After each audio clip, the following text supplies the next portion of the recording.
Holy crap, I don't know who the hell we think we are when we do something like that.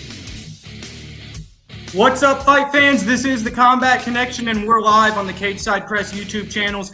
And we have a loaded UFC pay-per-view fight week and also a PFL card coming at you from Africa. Eddie, a lot to talk about. Let's jump right into UFC 318. Max Holloway takes on Dustin Poirier. They're in New Orleans, the home state of Dustin Poirier. Dustin has a 2-0 advantage in these matchups. First time got it done by submission 12 years ago. 6 years ago, got it done by decision. This time around, Max Holloway is coming off a knockout loss against Ilia Topuria, moving back up to 155 pounds. Obviously, the BMF champion had a good showing there against Justin Gaethje last time at this weight class. But, Eddie, I really think that the big factor in this fight is what the chin of Max Holloway is going to look like after that devastating knockout to Ilia Topuria. What do you think he's going to look like back up at 155 pounds? He's going to look better, but I don't see how. I mean, you tell me. You see any reason to believe it's not going to be the same? Yeah. So I see Dustin with one foot out the door, right? He knows it's the retirement fight. He says even if he wins, he doesn't want to fight Topuria. I feel like Max still has hunger in him. He still has something to fight for. When he goes into these press conferences, he talks about wanting to get a rematch with Ilia Topuria. So I think that competitive hunger is still there for Max, but stylistically, he hasn't been able to get the job done twice. Yeah, here's the thing. I get it. I get what you're saying. Holloway's still in it. Holloway's hungry. Holloway still wants to get a title shot. I mean, he already made that point. I think in media day, he said, "If I have an impressive finish here, why wouldn't I get a title shot?" Right? And I don't know about you, but I don't see anyone that would disagree with a rematch. Right? Mm-hmm. All that being said, the funny part to me right now is everyone coming out going like, okay, yeah, Dustin's going to retire, retirement fight, yeah. But if he beats Max Holloway and they offer him a title shot, let the man fucking retire. God damn. What is it with like fight fans just want to like drag these motherfuckers out so they're so CTE they can't fucking even move their hands? God damn. Absolutely. And to your point there, I think that Max Holloway, when you hear him in interviews and stuff, is kind of slowing down a little bit himself. He's only 33, but there's a lot of tread on those tires for a 33-year-old fighter, right? He was in that championship realm at about 24 years old. So it's been 10 years that he's been facing the best of the best of the best night after night. So it's really interesting. We have two veterans, Eddie. When I look at this one, I think that Max is going to be a little bit quicker on the feet. I don't know if Dustin still has the sting in his punches that he did 6 years ago, but saying that, he did knock out Benoit Saint-Denis recently as well, and that was a very big win. On the ground, I don't see Dustin really trying to take this one to the ground. Mm-hmm. I think this is going to be a stand-up fight primarily. How do you see this one playing out, and do you think that a stand-up fight plays into the strategy of Max Holloway, or do you think Dustin can get this one done primarily standing himself? No, it's got to stay. It's got to be standing.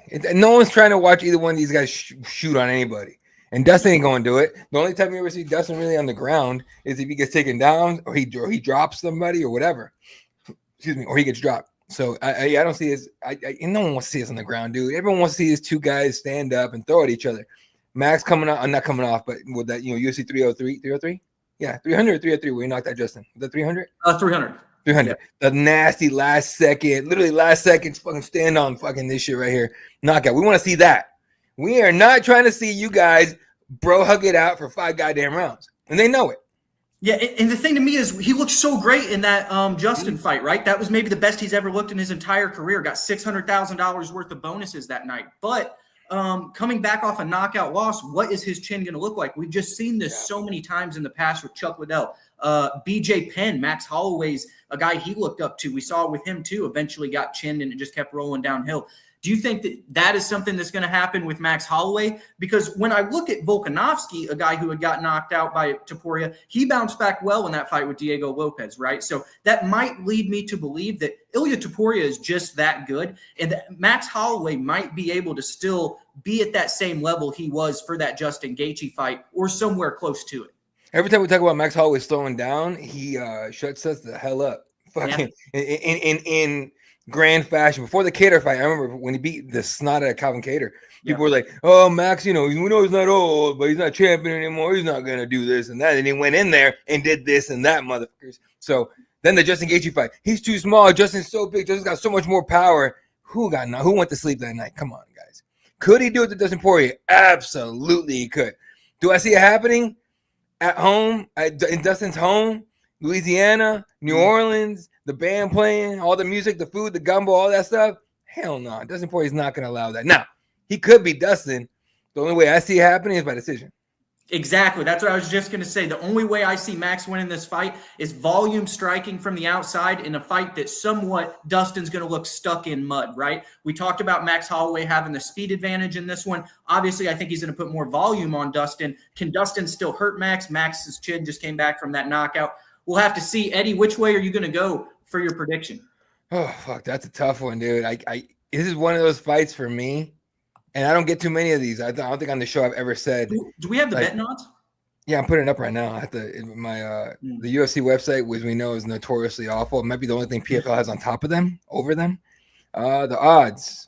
Whoa. Pretty even. That's a pick'em fight. That's pick'em. That is 100% pick'em. Okay. Dustin Poirier. Gonna go with Dustin. I ain't gonna tell you how or whatever. It doesn't matter because I don't want either guy to lose. This is one of those fights where I don't want anyone to lose. I wish they weren't fighting again, but since we have it, Dustin Poirier goes home with a dub. I'm actually going to go with Max Holloway in this one. Mm-hmm. I think that he's going to bounce back well. I think that he's a little embarrassed from that Topuria fight. As I mentioned in the opening, I think he's got more left in the tank. He's got more competitive fire for what he wants to do next in his career. Dustin, obviously, this is going to be the last ride. For Max, he's talking about rematches with Topuria and then also sticking around. He's only 33 years old. I think this is a must-win fight for Max Holloway. I don't necessarily think this is a must-win fight for Dustin Poirier. Give me Max Holloway by decision in this one. There you go. Yeah. So we're going Dustin, you're going Max. I wouldn't be surprised, and I wouldn't be mad if Max won, honestly. And I wouldn't either. This is going to be one you just turn it on, sit back, and enjoy it. Let me ask you something real quick, because I've seen way too many of these videos of people saying, like, well, if you're Dustin Poirier, you win by knockout. If they offer you a title shot, would you say no? Like, you got to weigh that out if you're Dustin, first of all. Do I want a title shot? That's what you do as an athlete. Or do I want my storybook ending at home? You got to figure that out. Now, what do you think happens? That's what I want to know. If he wins, what do you think happens? I think you got to take a couple things into factor, right? How much time are they going to give him? Are they going to want to throw him back in there before the end of the year? Are they going to give him 6 months to get a training camp ready?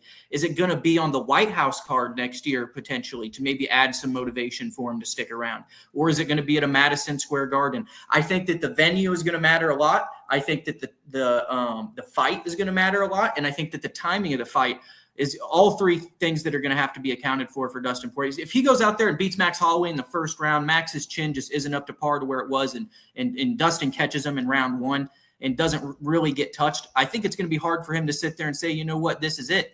And if they give him an opportunity to become an undisputed champion, the one thing that he has not done yet in his time in the sport, I just think he's such a competitive guy. He's going to be hard pressed to not take that fight. Yeah, it all kind of depends on what comes, in my opinion, on what he's spoken with his wife, his family, whether they want to keep going or not. That he would listen to his family first. But I don't know. It's wild. Now, if you're Max, let's say you win and you're Max, you're still BMF champion, whatever the fuck that means, really, and anything. If you're you know what? You're not Max. You, sir, Dana White.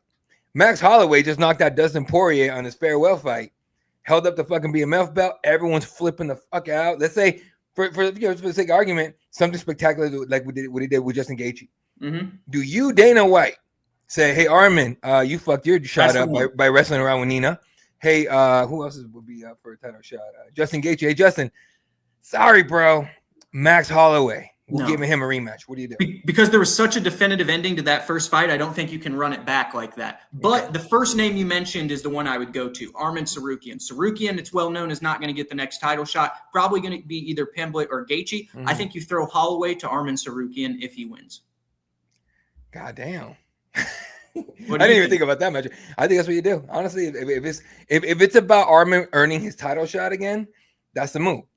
if now it's funny because I wonder if Armin's kind of hoping for that, because if Dustin Poirier wins and he needs to have Armin needs to be cage side for this one, in my opinion. Armin needs to shut the. I'm sorry. I'm so sick of Armin with his dumbass tweets and shit. Like, well, he no, talks dude, when he's not supposed to, and then when he's supposed to be there, he doesn't show up. So yeah. Shut your fucking face, bro. You went out there and you fucked up your weight cut. Maybe you messed around too much doing the influencer shit. Like Armin screwed Armin, okay, out of a title shot. Nobody else did. Earn your shit back and shut the hell up. Now he's gonna be there. He has to be there, just like you said. So we'll see what happens, man. Yeah, great fight fans. Definitely worth the pay-per-view price to see this matchup between two veterans and legends of the sport, future Hall of Famers. Dude, look at these guys' records: 26-8 for Max Holloway, 30-9 for Dunn. These guys have damn near 60 victories combined, and both are under double digits of losses. Like, what? If you go and see who these guys have fought in a row, just murders row, both of them. Facing guys at 145 back in the day, like Charles Oliveira and people like that. I mean, these guys have fought the who's who their whole career. Great fight this weekend to capitalize on this card in New Orleans. I used to ask this fighter, and I'm actually going to bring this back probably. I used to ask fighters in interviews way back in the day, if they made a documentary of your career at the very end of it, they made a documentary of your career, what would you want it to look like? Right. And back then I was interviewing guys that are like just starting out. So they're like, oh, I don't know. They had no question. Now I'm bringing that back for more veteran people, but more veteran fighters. But I can't wait to see the documentary on these guys. It's gonna be dope. Yeah, absolutely. Moving on down the card here, Eddie, for the UFC 318 co-main event, we've got a middleweight matchup between two explosive strikers. The technical striker in Roman Kopylov enters this one at 14-3, never been knocked out, while Paulo Costa enters this one at 14-4, just had a split decision loss to Sean Strickland. Some people thought that may have gone his way. He also had another competitive contest there with Robert Whittaker. But when you look at the last 5 fights of Paulo Costa, the only win on his record is Luke Rockhold. Is that concerning to you? Yeah, dude, of course. Like Paulo Costa is he's all package. He's all image. He's no substance. Let's be honest, okay? He's not. Like, is he even ranked right now? You should say on there. So number 13 and number 40. Somehow he's still fucking ranked. All right. But he hasn't done anything since Rockhold. And Rockhold, that wasn't even Rockhold, right? No. That was like barely giving a shit, pretending to be motivated Rockhold. That was a fun fight, though. I liked the fight, though. 100%, but that was not Rockhold, like, at all. Not in his prime. In his prime, he'd have dusted Paul. Oh, he'd have choked him the fuck out so fast. Yeah. So in this fight, I like the technical skill set of Roman. Roman, for some reason, people don't fucking overlook this dude. I've got to cover his fights just by chance, like twice now. And each fight, he just gets better, and you can see it, you can tell. This dude, he's funny as hell. He's out there doing fucking commercials in Russia or wherever Russia, yeah, wherever, like Russia. He's out there doing like commercials and shit, doing the influence. I'm like, and I asked him about it. He all blushed up and everything. I'm like, you could tell he'd rather be training, but now the question to me, and I'll ask you this: what is left for Paulo Costa to do? Like, let's say he loses this fight, like even if he wins it, but let's say he loses. So when I saw his energy at the press conference, this guy knows he needs a win, right? He might not be in the UFC if he goes and loses this fight, right? They pay him too much money. He's got to be on the pay-per-views or got to be main eventing at the Apex or on these on-the-road fight night cards. This is a really big fight for Paulo Costa. Now, when you look at Roman Kopylov, 4-1 in the last 5, Eddie, and the only loss was to Anthony Fluffy Hernandez, who we obviously have seen, do great things on his own in this division. So as long as Roman's not going against an elite grappler, in my opinion, it's going to be pretty smooth sailing for him against a lot of these guys who don't have the technical striking that he does. Now, I will say that Paulo Costa, we mentioned the Luke Rockhold fight, he is always involved in entertaining matchups. This guy moves forward, even to his detriment at times. We saw that in the Israel Adesanya fight.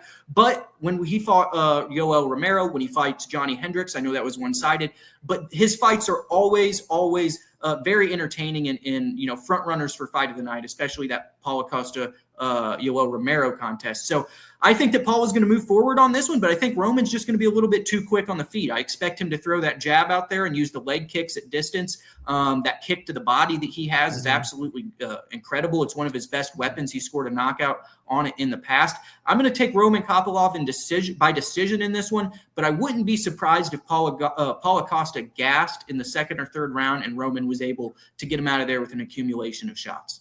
Yeah, I mean, I'm with pretty much everything you said. I don't see any way Costa wins outside of like landing a lucky shot. Yeah. Personally. And could he? Absolutely. I haven't seen a guy fight Roman and put Roman on the back foot yet. That's the only thing I'll say for Paula. Yeah. No, I think he's the thing about Paul Costa. Even if he wins this fight, but like the only fights I ever want to see this guy in is like brawls. I don't want to see this dude fight anyone technical. I don't want to see this dude fight anybody with anything on the line. Just get in there with the guy that's going to try and knock your head off, and you go ahead and try and knock his head off. But he got Costa gas is too much muscle to have on him on fight night and shit. So kind of wild. So it's a strange fight. But before I show you the odds, who do you think's the favorite? I think Roman's a favorite, probably 3-1. Let's find out. Close to it. Close to 3-1, 2-1.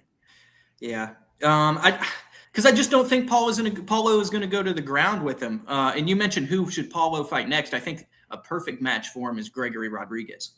If he gets cut, I hope he goes to bare knuckle. But Gregory Rodriguez, do you want another victim for the RoboCop? Nobody's going to sleep. No, but another victim for RoboCop drops him. Herb Dean's a little too slow that night. Bah! We might need Mark Smith in the octagon for that one. We need Goddard in there, dude. Fuck that. Yeah. Give me Goddard in there because you need a big dude to stop that dude. Who, in your opinion, Eddie, is the best ref in the game right now? Goddard, hands down? To me, Goddard, hands down. Very close second to me, Jason Herzog. Yeah, I'd say I like Keith Peterson a lot more than some people. And I think that Mark Goddard is who I would trust the most. I also like Beltran, though. I think Mike Beltran does a good job. Is it weird to you that we don't see Beltran as much?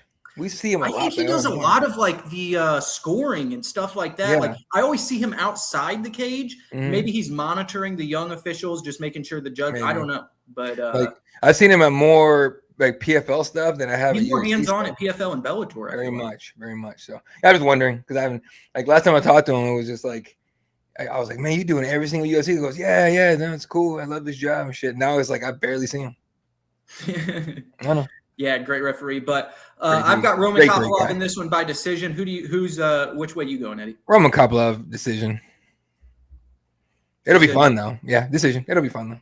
Yeah, I think it will be too. Moving on down the card, we have a welterweight matchup between fan favorites Daniel Rodriguez and Kevin Holland. Kevin Holland comes into this matchup 28-13, while Daniel Rodriguez just picked up a big knockout win over Santiago Ponzinibbio in Iowa. I was covering that fight.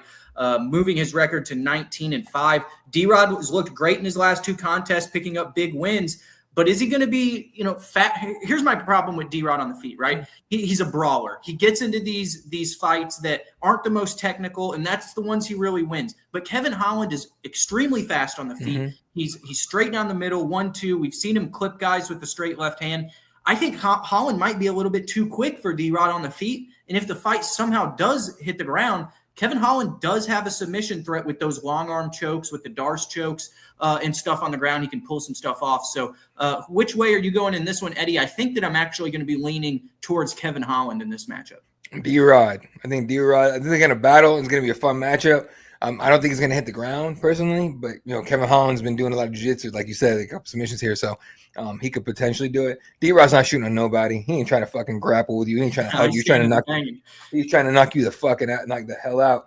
And I like his momentum. Both guys are coming off two straight wins, I think. So I like D-Rod in this one, man. D-Rod decision and a great fight. Honestly, I think it's gonna be one of those like possible fight of the nights. Yeah, I don't think Kevin's on a little streak here since moving down to 170. I really like this weight class for him. It was a smart move. 85, the guys are way too big for him. Mm-hmm. So, yeah. Definitely. This one, in my opinion, is going to be on the short list for fight of the night. I think that both these guys come in to entertain, and that the styles of both of these are going to make for a very interesting matchup on fight night. So I'm going to go with Kevin Holland in this one by sub. I'm going to go in the second round. All right. Who do you think is the favorite? I think probably D-Rod. All right, let's find out. Oh, there's no odds for this one. Jay, can you find him out? I'll look it up. All right. Yeah, I would say probably D-Rod on this one, but we'll see. D-Rod's also a bigger 170er, but Kevin's probably like more athletic. No, he is more athletic than D-Rod, so it's gonna be fun. Kevin is 6.5 to 1, minus 650. Kevin Holland. I'm putting a few bucks. Oh, I would put a few bucks if I was a betting man. I would put a few bucks on D-Rod at that point. Shit, that's wild. That's a fucking huge. Was he the biggest favorite on the card?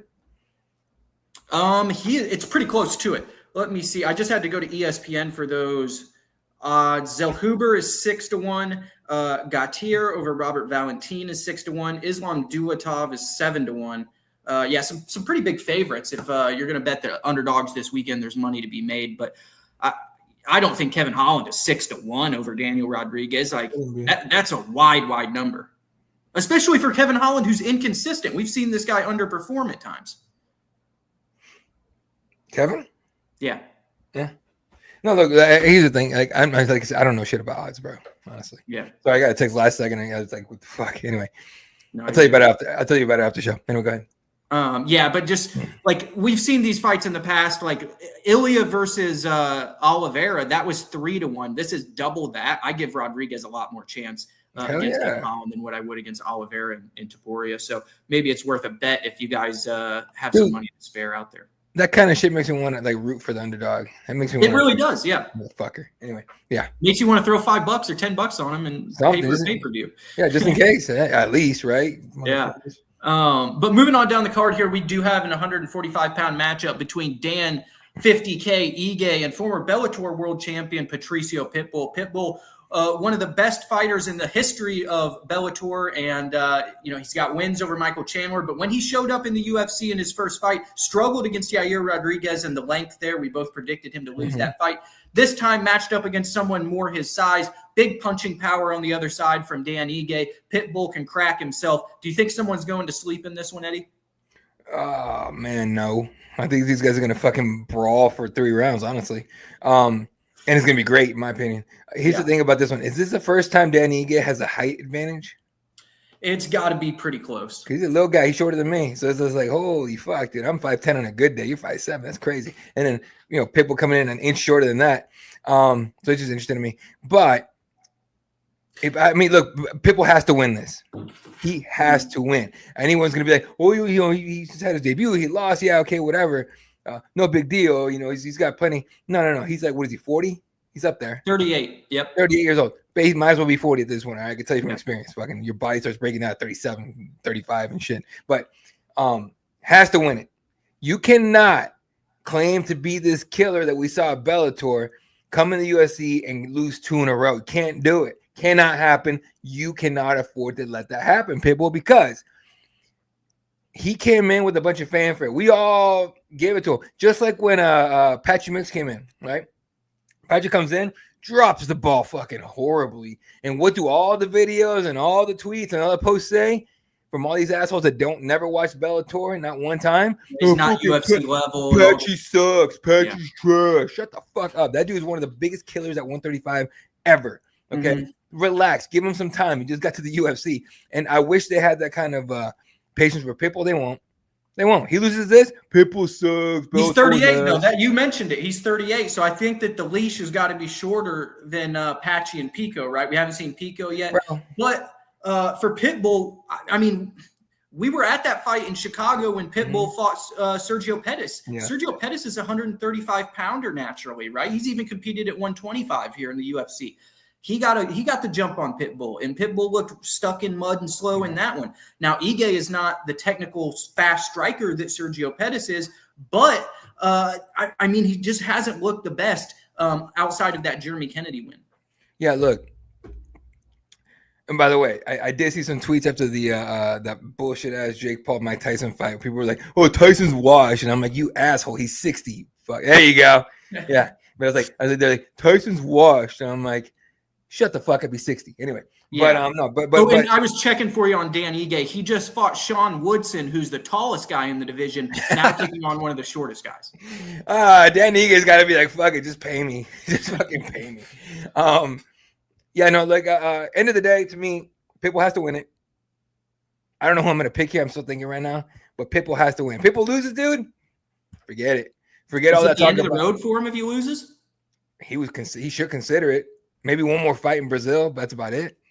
Yeah, I agree with what you're saying. I'm actually, as much as I love Pitbull and I respect him and I've cherished covering his career in Bellator, I just don't think he's going to be able to get the jump on Dan Ige right now. I think Dan Ige is going to be able to be physically stronger than him if he wants to and take this fight to the ground if he does get in trouble.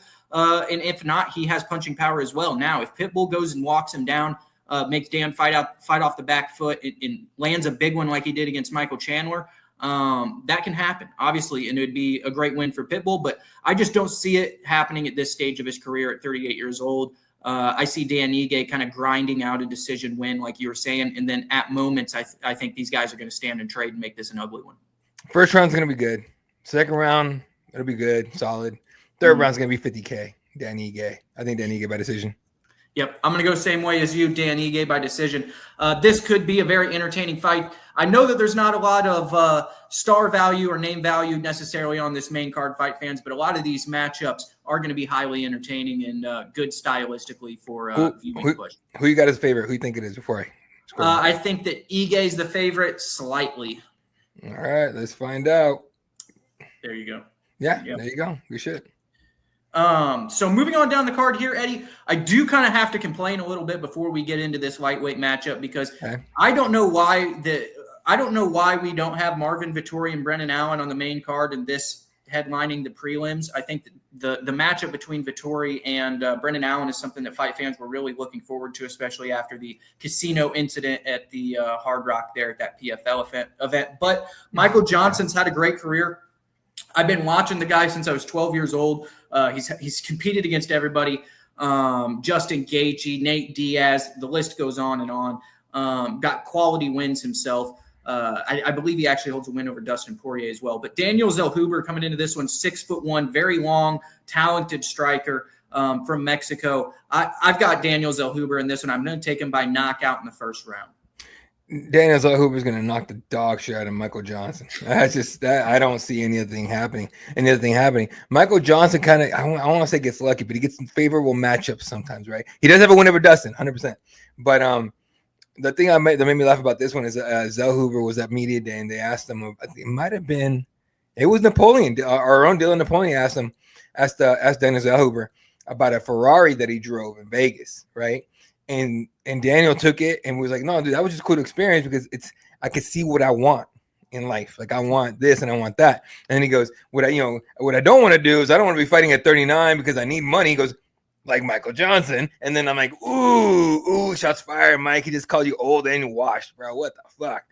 Kind of. But guys like Michael Johnson are this sport, right? After this, Michael Johnson's going to be at Killcliff FC. He's going to be sitting there training guys. He's going to be showing up at PFL events like he does, cornering all these guys that come up and the Jason Jacksons and the Logan Storleys. He's really in the corner of a lot of these guys and deeply embedded in this fight game. So I see why he sticks around. And earlier in his career, Daniel Zellhuber can say stuff like that. But earlier in his career, Michael Johnson was a top 5 contender and a legitimate bad mother effer. So, I mean, Daniel Zellhuber has not gotten to the heights that Michael Johnson has yet. So will he get there? We're going to find out on Saturday night what the potential looks like. The funny thing about Michael Johnson, I was talking to one of my buddies about it when this fight got announced. He was like, what is Michael Johnson known for? And I'm like, I'm thinking. I'm like, did Dustin Poirier win? Not really. I'm like, And so we texted one of my buddies. He's like, hey, when you think of Michael, he's a big MMA guy. He goes, I texted him, I asked him, hey, when you think about the name Michael Johnson from the UFC, what do you think of?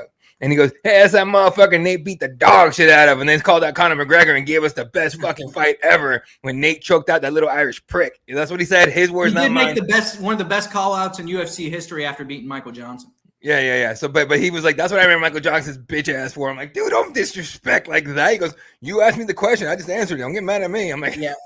All right, I think a lot of casual, to bring up that point, Eddie, I think that, not saying the guy you're talking to is casual, but no, he's not. I think that a lot of casual fans and casual viewers are going to be like, Michael Johnson, what in the hell? Why is he on this? Right. Michael Johnson used to be Daniel Zellhuber. He used to be the fresh face of this division. He used to be the left-handed southpaw who was quick and everybody was worried about, hard to take down. Super durable. He almost knocked out Justin Gaethje in his debut. So this is a good fighter, and if Daniel Zellhuber doesn't mind his P's and Q's, he can eat that left hand like a lot of people have previously. Yeah, and we last time we saw Daniel Zellhuber fight, he got the shit kicked out of him at the Sphere. So Yeah. You know, he's gonna come back a lot hungrier, a lot different, in my opinion. But he's gonna. This is Daniel. This fight is set for Zellhuber to make his name off this dude or push it.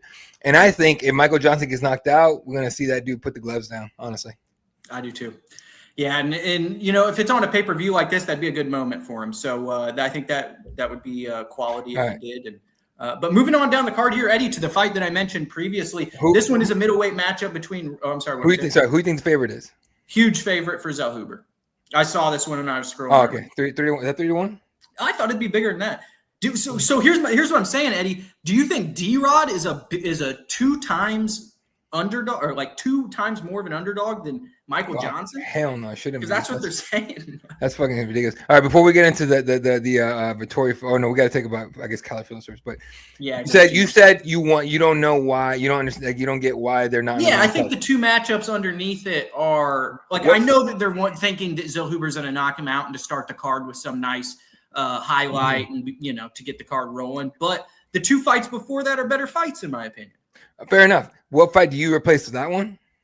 I replace Michael Johnson with either Kyler Phillips, Vinicius Oliveira, or Brendan Allen versus Marvin Vittori. I think that Vinicius and Kyler Phillips is still going to draw a lot of hardcore fans to that televised slot right before you go to pay-per-view. Mm-hmm. So if you put, like, why is Brendan Allen fighting before those guys? You know what I'm saying? Brendan Allen and Marvin Vittori could headline a pay-per-view or a fight night card on the road. That was a better fight than Derek Lewis and Taliesin Teixeira on paper, you know? So I think more people are interested in that. It's a top 10 matchup in one of the glamour divisions in the promotion too.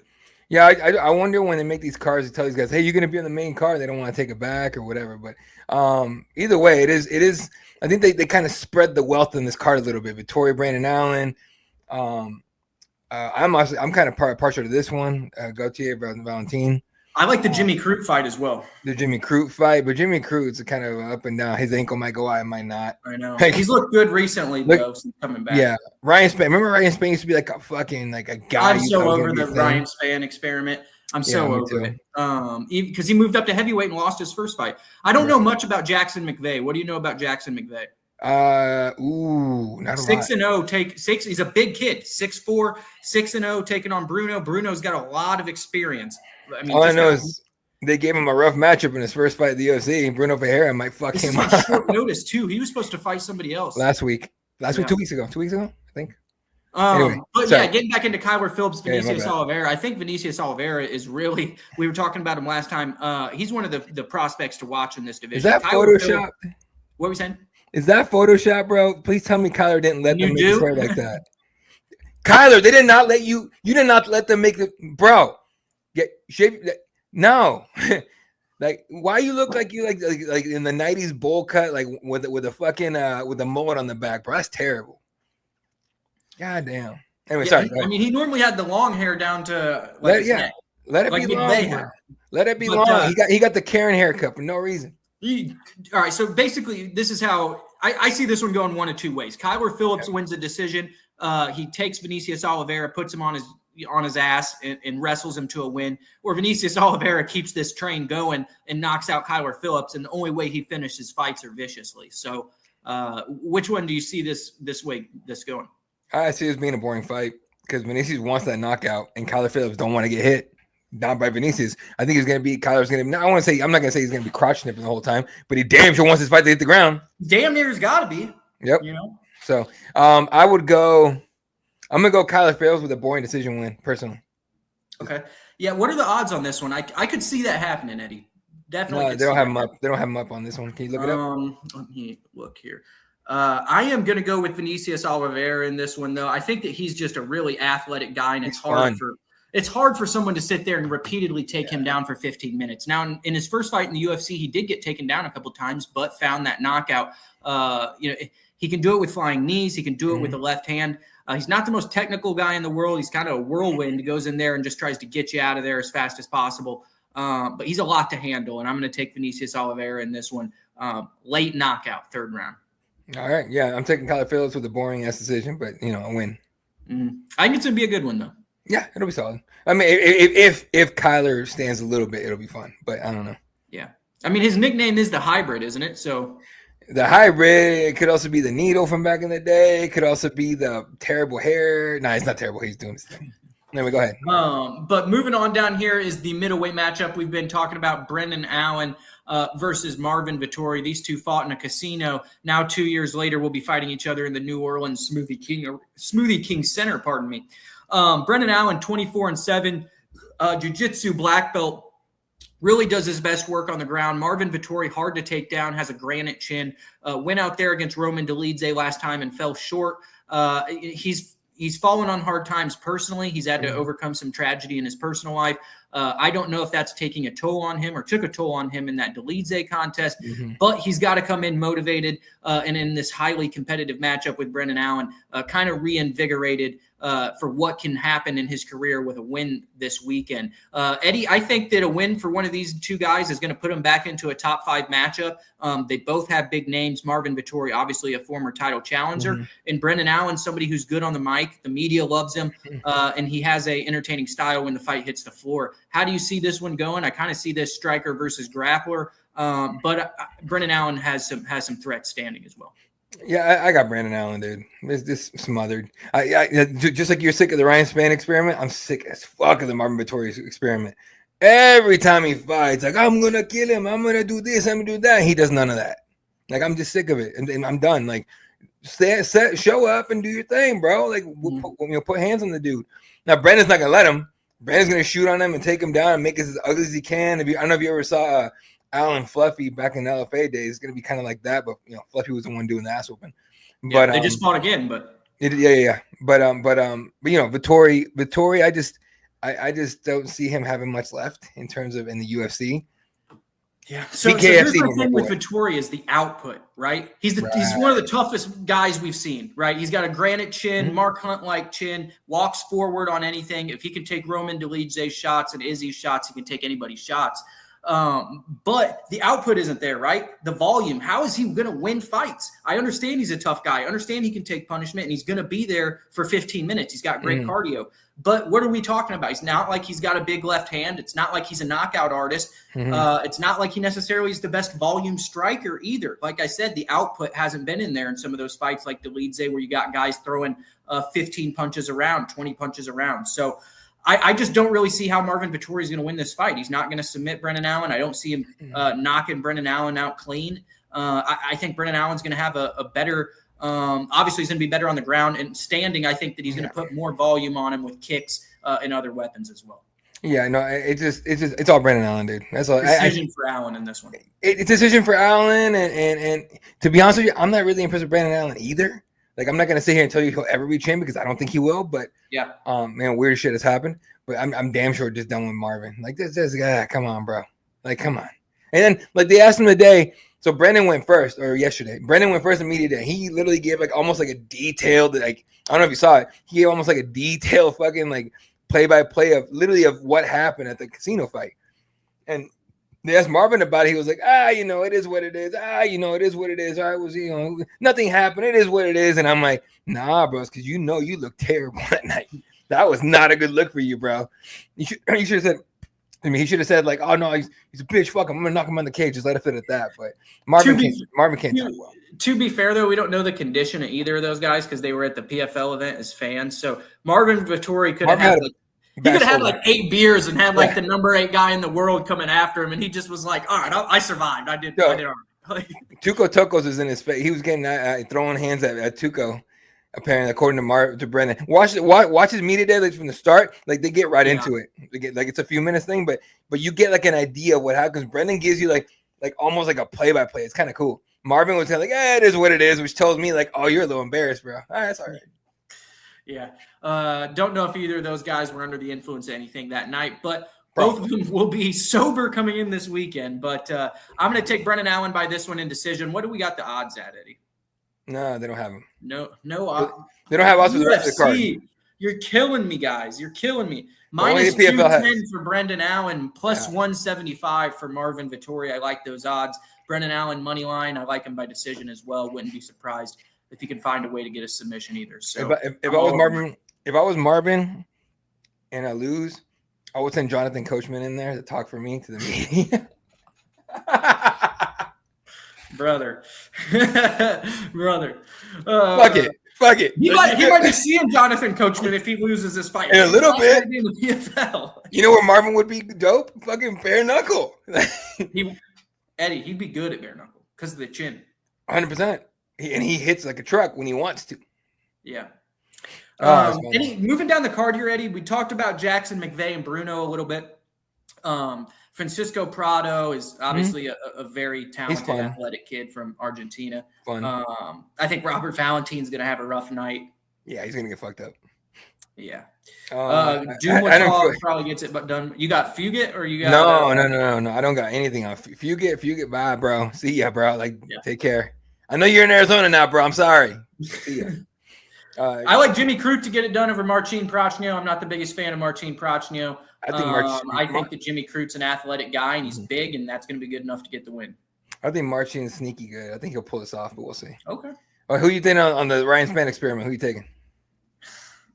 Like Brzeski. All right, so I was looking at Walter Walker's record last week. His only loss is to Lucas Brzeski. But when you go to Lucas Brzeski's record, and I've seen him fight a dozen times, it's not that impressive. So, you'd think on paper Ryan Spann, but Ryan Spann looked dog shit in his last performance. And just because you're 6'5", I guess that doesn't mean filling out to the heavyweight division automatically makes you this great contender up a weight class. So I thought previously that moving from light heavyweight and being an athletic dude, you could carry that over at heavyweight. If he doesn't get this one done, I think they should cut Ryan Spann. I don't see why they wouldn't. Honestly, I don't see why he wouldn't retire. Every time he goes up there, even like in the media days, he always seems kind of like he doesn't really want to be there. Yeah, like it might be. I think fuck it, winner leaves too. But like in this one, I think Ryan Spann was one of those guys that I think there's a lot of these. By the way, there's a lot of these guys in a lot of sports. Okay, and a lot of sports, including basketball, football, everything. But in fighting, I think there's a lot of these guys that don't actually want to fight. They just happen to be good at fighting, but they fucking hate doing it. And those are the guys that end up like Ryan Spann, have a few little flash in the pan type of moments in fights. And then after a while, you're like, oh, yeah, you're not that good. You just, for some reason, you tied a Superman logo on your chest. I don't know why. Well, he's a very athletic guy, and he did have, he's got punching power. It just, I don't know if the motivation is there. Like when he moved up to heavyweight, that's what I'm saying. That doesn't mean, I just eat whatever I want now and I only run 4 times a week instead of every day. He looked terrible, bro. It's not like we saw this dude fill into the 6'5" frame and he looks like a middle linebacker and jacked. He just showed up pudgier than the last time. Like he put on 20 pounds. He didn't change anything. He just didn't cut weight and they bit him in the ass big time. Yeah, exactly. So who do you got in this one though, Ed? You got Ryan Spann? I don't care, dude. I hope they both lose. Yeah. Just double knockout, something like that. But if I had to pick, Ryan Spann.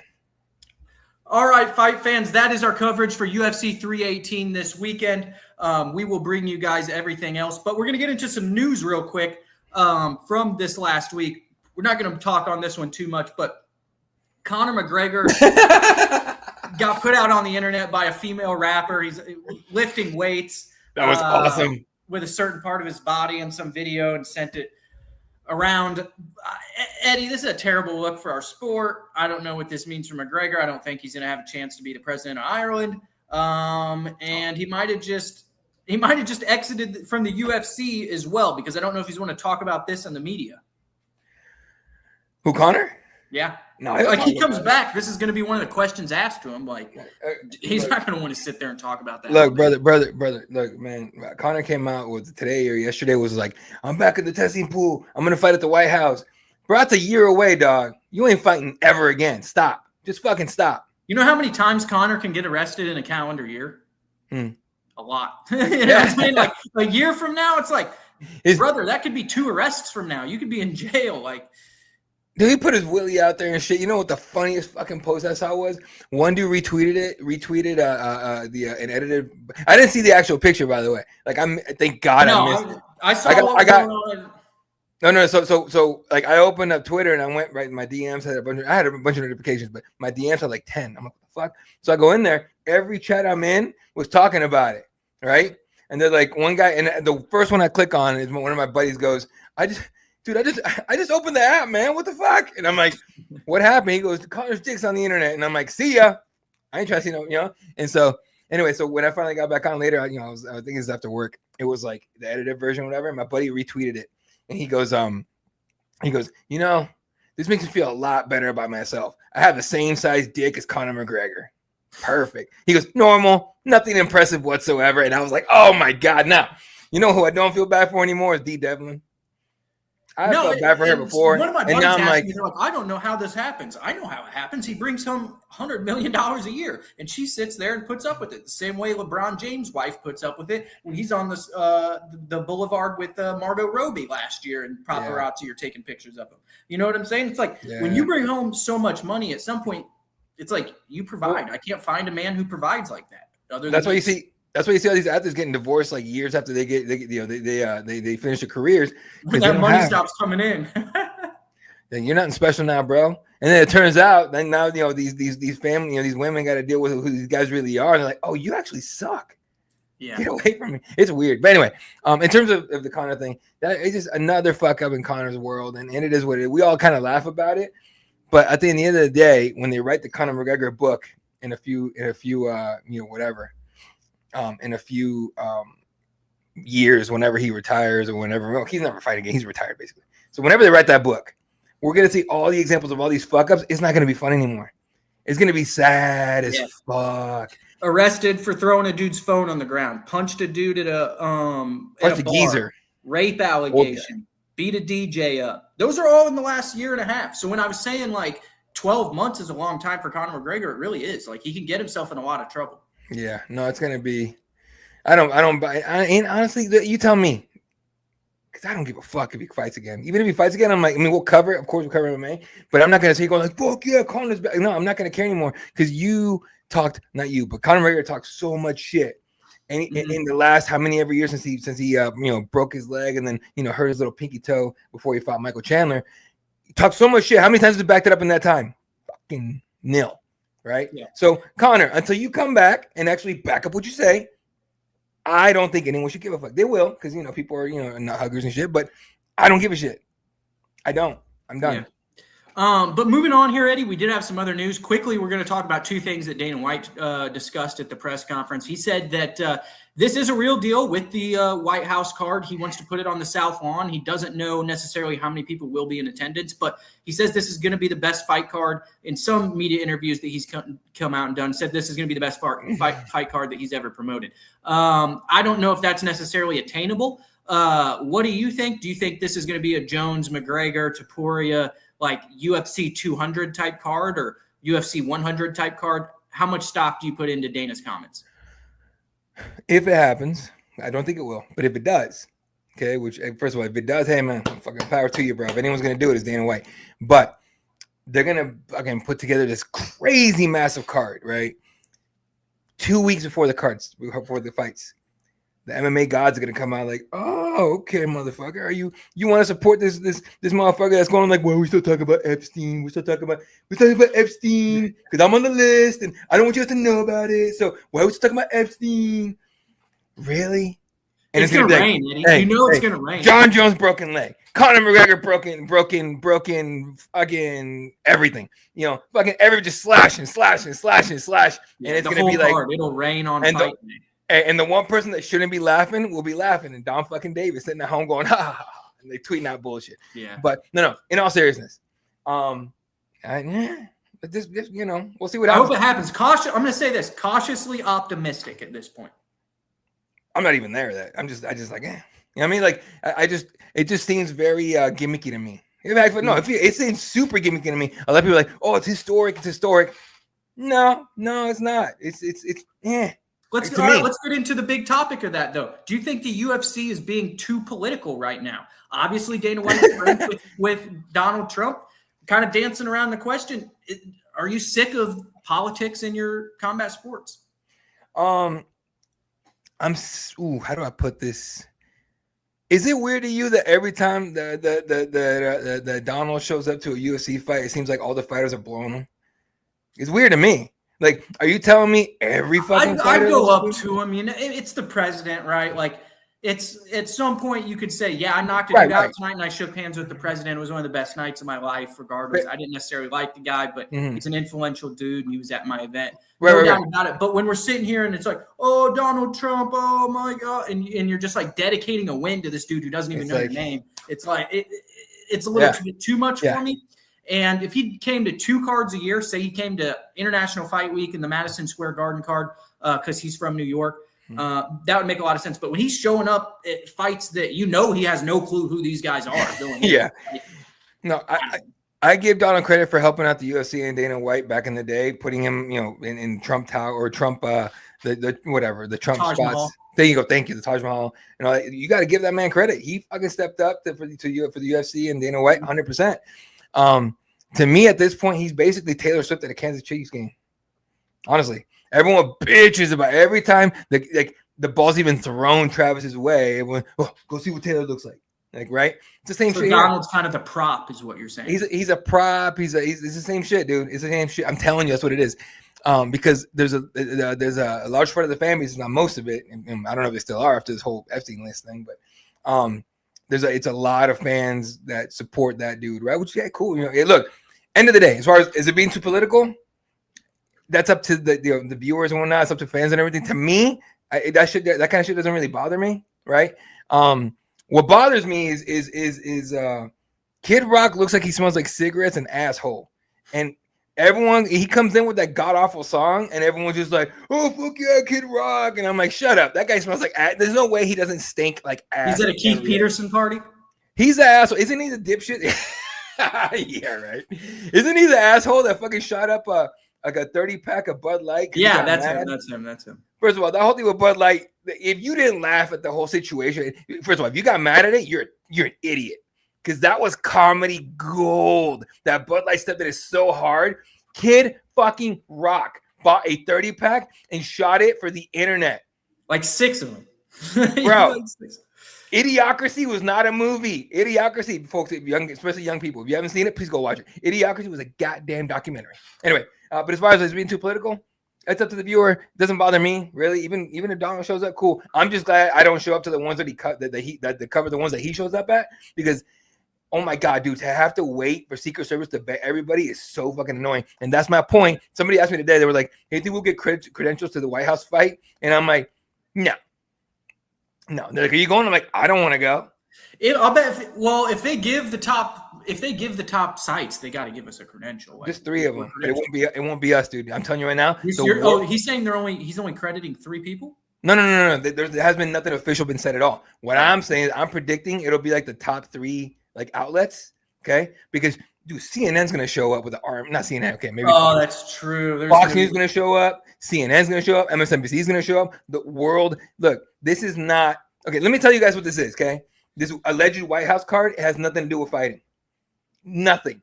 It's literally just a prop to blow this dude's fucking wad, right? That's all it is.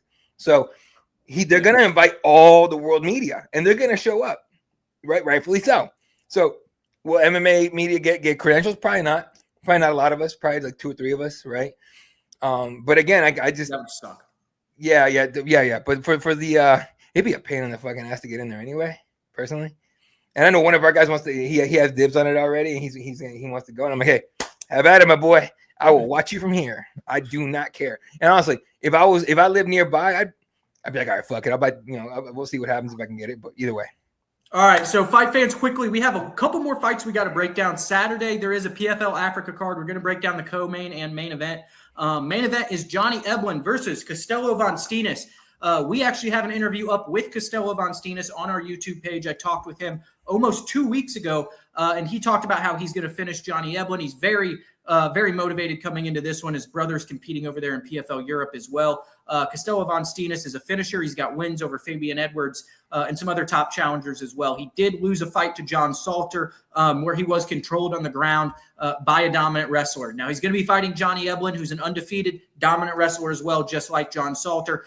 There might be a little bit of a matchup problem there, but Castelo Von Steenis has 8 submission wins on his record and just pulled off one of the nastiest knockouts with a head kick that we saw in all of PFL in his time. So, Eddie, who do you got in this one? I'm going to go with Johnny Eblen, I believe, by decision. But I think Castelo Von Steenis is going to make this a really fun fight. I don't think it's going to be the normal Johnny Eblen wrestle fest. I think he's really going to have to work for it. And I would not be surprised if Castelo Von Steenis is the new champion. I like Castelo in this one, man. I think we get upset. Not that I don't think Johnny could win because he could. I mean, but the Johnny Eblin is like, boom, boom, overhand right, shoot for the double, put you on the ground, just score points as much as you can, or lay and pray, whatever. He's a dominant guy. It is what it is. But Costello is a fully rounded like fighter. Has hands, has kicks, has good grappling, like jiu-jitsu. He's got the package, right? So will Johnny Eblin be able to, impose his will, right? And be like, I'm taking you down. I'm going to grind you out the whole fucking fight. All right. Or is he going to have to decide, pick your poison? You're going to eat a knee up the middle when you come shoot on me, bro. Mm-hmm. You're going to get head kicked, or are we really going to grapple? You're going to have, I'm going to put you in some spots. I don't know. This to me is the most interesting matchup in this card, because it's kind of a who knows. This is the toughest matchup of Johnny Eblin's career. I was there when at Fedor Emelianenko's retirement fight when he fought Tokov, and a lot of people were like, "Oh, Tokov, he's 30-2. He might be a challenge for Eblin." And Eblin really ragdolled him that night. But it's a lot different stylistic matchup. And Eddie, you might have just talked me into switching my pick. I mean, I've been talking highly about Costello Von Steenis, and then I sit here and just go middle of the road with John. I'm going to go with Costello Von Steenis as well. I think he gets this one done by knockout. Like you were saying, he's just got more ways to win the fight, but Johnny Eblin could go in there. If you're a bettor, he could go in there, obviously, and do the normal Johnny Eblin thing, take him down, land some elbows, and get a decision win. But I think that if this fight's a finish, I really think Costello Von Steenis gets it done. He could, man. He could. So I don't know. I got Von Steenis by finish. I don't think he could win a decision against Johnny. Johnny's a decision machine. No. That's not even a diss. He just grinds it out. Yeah. And when you look at Johnny Eblin, I really look at him as like Chael Sonnen kind of. Chael might have a little bit better hands, but he's the same stylistic fighter as Chael Sonnen, in my opinion. Yeah, that makes sense. Did he train with Chael? Maybe not. I do not know. I don't think so. I believe Johnny wrestled at Missouri. Either way, I take back what I said earlier about Johnny Eblin. I mean like months ago. Stay in PFL, my boy. Don't come to the UFC with that bullshit. Yeah. We just saw kind of like what's happened with Bo Nickel and these dominant wrestlers. Like you got that's exactly what I was thinking about. That's exactly what I was thinking about. Because now you're seeing Bo Nickel, like he was talking himself up. I could do this. It was the shit he's been saying in the last, like before he lost his last fight, was the same stuff that I remember people saying. I think Ronda Rousey can knock out Mike Tyson. I think you and everyone that knows fighting looked at like, what the fuck are you talking about? What? You're out of your mind. Joe Rogan said that Ronda Rousey could beat Floyd Mayweather in a fight. Folks, look, if I could zoom in, I would. Folks, if you ever needed a reason to not listen to Joe fucking Rogan, just remember that's kind of bullshit he says. He knows fighting. I respect Joe. I do think this When he said that, I was like, shut the fuck up. No way. Yeah, that was overselling for sure. I was dying. Joe can get carried away. He'll smoke a little bit on the show and get a little carried away. But he tells y'all, folks, he goes, I'm an idiot. Yo, this and this and this. He'll put out an entire 8-hour podcast and at the end go, but don't listen to me, I'm an idiot. He's the man. Fucking idiot. But Eddie, this is a big PFL Africa card that's featuring no Africans in the entire main card. So What do you make of that? This is so fucked up, but I bet you Dom was like, we got black people on the main card, right? Yeah, we're fine. I guarantee that's what he said. You know why? Because Don Davis doesn't know fighting. He doesn't watch MMA, folks. He cannot tell you anything. You know who should be on this card? Who should be on this card? Francis. That was my whole point. That you've got a guy who's your president of PFL Africa, your highest paid dude in the whole thing, and he can't headline the card. You got Goldsov, last year's champion, on the card, taking on Corey Anderson instead. You know what that tells me, though?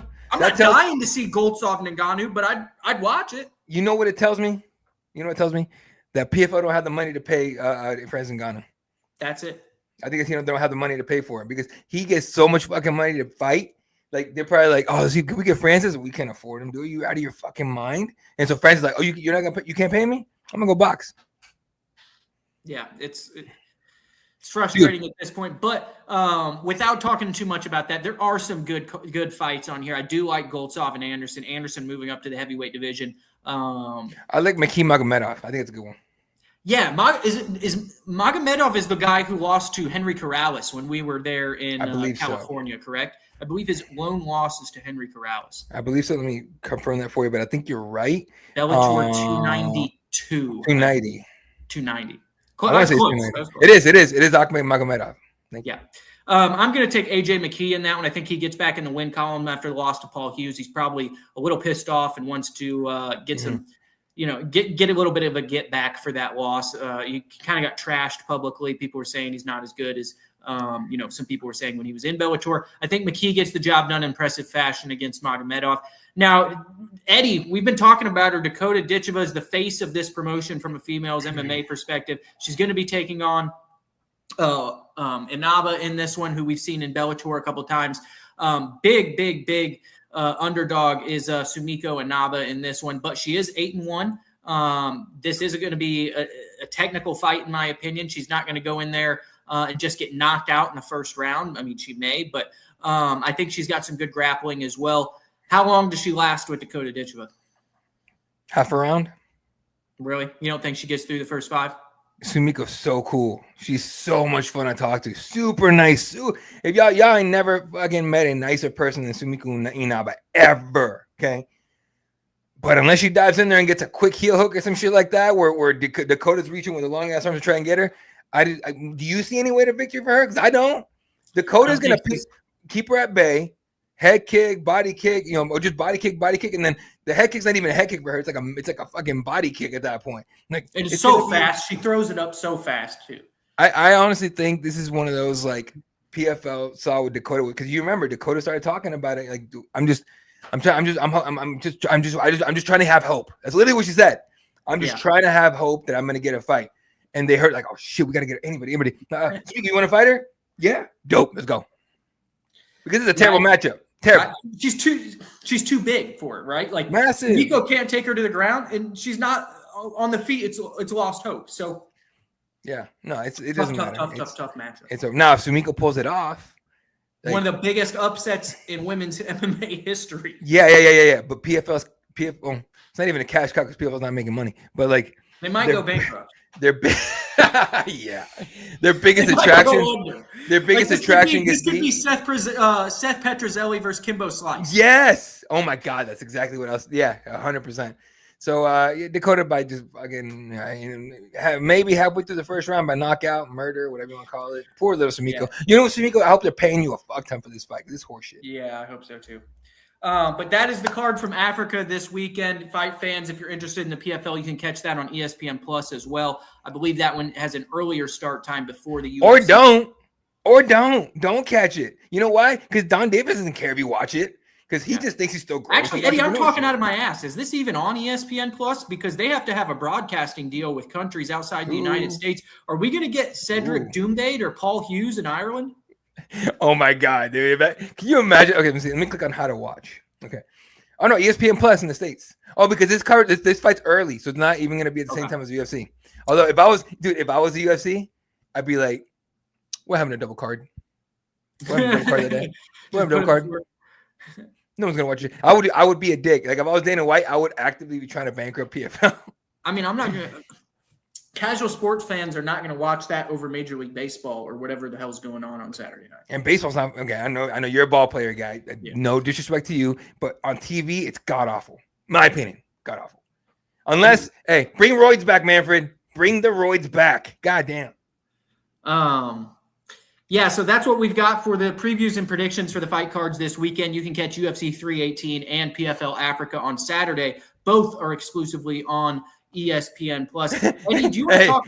This motherfucker typed out. He bothered to type out yawn. You don't need to put the yawn, bro. You see the matchup? You don't even have to put the comment. We know the yawn. Fuck out of here, dog. We know it's a yawn. Like, come on. But you're right. It's not a great matchup. You're not wrong. Yeah, there's not a lot of people they could throw to her right now, right? But anyway, Eddie, we do got to get into a little bit of the UFC Nashville. We haven't talked about that at all. Briefly, Derek Lewis knocked out Taosin Teixeira in 30 seconds. What were your thoughts of the Black Beast? Had a little bit of show of public indecency afterwards, put the bare ass out there, did his thing, but gets another knockout win over one of these Brazilian up-and-comers. First of all, I have to shut the fuck up and eat crow. I thought the card was going to be trash. It was dope as fuck. Second of all, so yeah, totally, hey, I was wrong, guys. 100% wrong. That fight card was dope. And that was hilarious. Okay. First of all, I had a feeling after like Derek took a knuckle to the eye, I was like, he's gonna think he got eye poke, he's gonna get pissed, and that's exactly what happened. He got mad as fuck. He was faking it too. He was like, faking it. Oh. He's like, oh fuck, and Teixeira got like, oh shit, he's hurt, and he goes, yeah, boom, boom, boom, knocks him out, and I'm like, oh shit, but here's the thing. As soon as he knocked him out, I shit you not, I'm sitting here and I'm covering it, and I was getting ready to make my graphic, and I was like, no, I literally took my hands off the computer, I did this because I knew Derek was gonna give me one.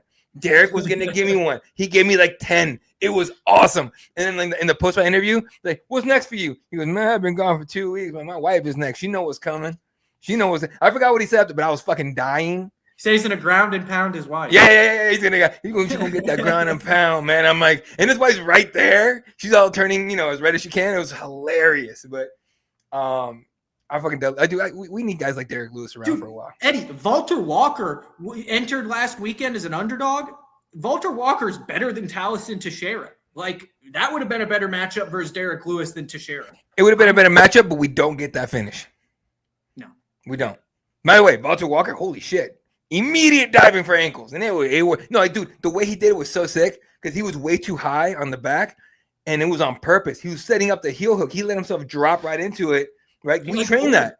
Dude, we train that in jiu-jitsu. 100%. We train that exact thing. You see many 265-pound guys doing that. No. You know what? I will never let a 265-pound guy go from my back to my fucking leg because you're going to tear my fucking knee on the way down.